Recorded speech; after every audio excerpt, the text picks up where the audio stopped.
3,826 बच्चों की हत्या हो गई है। एक तरफा नरसंहार चल रहा है, कोई युद्ध नहीं है। फिलिस्तीन की तरफ से कोई कार्रवाई नहीं है, लेकिन इजराइल की तरफ से लगातार बमबारी चल रही है। फिलिस्तीन की जनता की आजादी के पक्ष में हम हैं। फिलिस्तीन के अस्पताल में बमबारी हुई, फिलिस्तीन के राहत शिविरों में बमबारी हो रही है। कौन है आतंकी? कौन है आतंकी? किसने कहा? भारत सरकार ने अभी भी हमास को आतंकवादी संगठन घोषित नहीं किया है। मैं फिलिस्तीन की जनता की लड़ाई के साथ। नमस्कार, दर्श न्यूज देख रहे हैं आप और मैं हूं आपके साथ दक्षा प्रिया।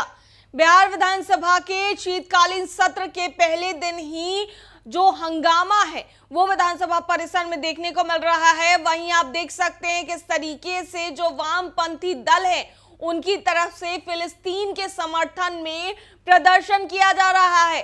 तस्वीरें देखिए कि किस तरीके से जितने भी वामपंथी दल हैं वो एकजुट हो चुके हैं और तस्वीरें आपके सामने है किस तरीके से हाथ में पोस्टर्स और बैनर्स लेकर के वो आए हैं और फिलिस्तीन का साफ तौर पर समर्थन कर रहे हैं। तो तस्वीरें देखिए आप। ये आपने हाथ में पोस्टर लगाया हुआ है फिलिस्तीन और इजराइल की लड़ाई को लेकर, क्या कहना चाहेंगे आप? देखिए, 7 अक्टूबर के बाद से अब तक फिलिस्तीन के गाजा जगह पर 3,826 बच्चों की हत्या हो गई है। एक तरफा नरसंहार चल रहा है, कोई युद्ध नहीं है।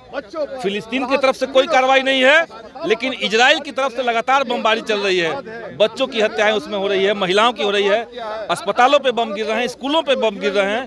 यहाँ तक कि जो राहत शिविर है वहाँ पे बम गिरा करके पूरी तरीके से नेस्तनाबूद कर देने की जो कोशिश चल रही है दुनिया भर में। और हम देख रहे हैं कि भारत सरकार बगैर जनता से बात किए, भारत की ऐतिहासिक जो विदेश नीति थी फिलिस्तीन के पक्ष में खड़ा होने वाली, जब अटल बिहारी वाजपेयी जी देश के प्रधानमंत्री थे तब उन्होंने फिलिस्तीन का पक्ष लिया था। लड़ाई तो बहुत लंबी इनकी है, लेकिन आज नरेंद्र मोदी ने अचानक से इजराइल के पक्ष में खड़ा होकर के और यूनाइटेड नेशन में जाकर के इजराइल का जो युद्ध है उसके खिलाफ वोट न करके समूचे देश को शर्मसार किया है। और इसलिए हम लोग यहाँ विधानसभा के अंदर मांग करेंगे कि आज जब श्रद्धांजलि दिया जाएगा तो फिलिस्तीन में मारे गए तमाम लोगों की श्रद्धांजलि हो, और साथ ही साथ केंद्र सरकार को बिहार सरकार एक पत्र दे जिसमें ये मांग हो कि युद्ध को रुकवाने के लिए भारत सरकार कोई पहलकदमी लेगी। ठीक लग रहा है, क्या लग रहा है नहीं लग रहा है, जिनको लग रहा है आप उनसे ही पूछिए। हमसे पूछने का कोई मतलब नहीं है। हमसे पूछा, मैंने कह दिया कि जहाँ चाहे वो मणिपुर की घटना हो चाहे कहीं की भी घटना हो, अगर इस तरह से बच्चे बूढ़े औरत अगर मारे जाते हैं तो वो उसको कर रहे तो क्या ही जाना चाहिए, शोक भी होना चाहिए। लेकिन शोक प्रकाश के दौरान सदन में इस तरह से बोलना क्या उचित लगता है? ये उचित मानते हैं? इधर गाड़ी पर आप लोग उचित मानते हैं? गाड़ी पर चढ़ गई नहीं चढ़ेंगे। बोल चुके हैं आप इस चीज को सही मानते हैं कि जब आप सब लोग शोक समझौता कर रहे हैं? मणिपुर में इतनी बड़ी घटना घटी है, इतने लोग मारे गए, उसको सही में नहीं मानते आप? आज जो फिर आज सदन तो क्या हो गया? सदन तो क्या हो गया? सदन बिल्कुल सही हुआ है। हाँ सही हुआ है।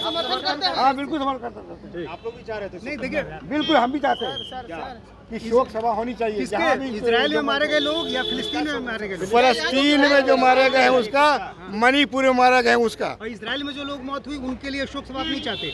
हम कह कैसे इसराइल मारा गया कि नहीं मारा, उसको मार रहा है, वो मार रहा है यार, वो मार रहा है।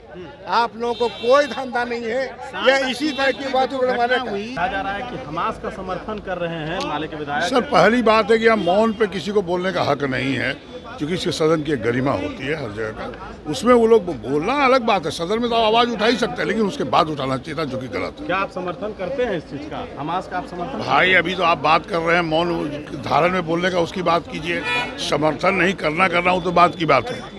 हमने कहा बमबारी में जितने लोग मरे, खास करके जो फिलिस्तीन के बच्चे मर रहे हैं, फिलिस्तीन के अस्पताल में बमबारी हुई, फिलिस्तीन के राहत शिविरों में बमबारी हो रही है, ऐसे मृतकों के परिजनों के प्रति भी शोक प्रस्ताव करना चाहिए। आतंकी वहाँ पर छिपे हुए हैं। आतंकी कौन है आतंकी? कौन है आतंकी? किसने कहा? भारत सरकार ने कहा? आप कह रहे हैं? आप कह रहे हैं? आप नहीं मानते? अरे भारत सरकार ने, अरे हमास, सरकार उसको कैसे? अरे आप आतंकी बोल रहे हैं हमास को, बीइंग पत्रकार, तो आप आतंकी बोल रहे हैं तो आपको समझना चाहिए।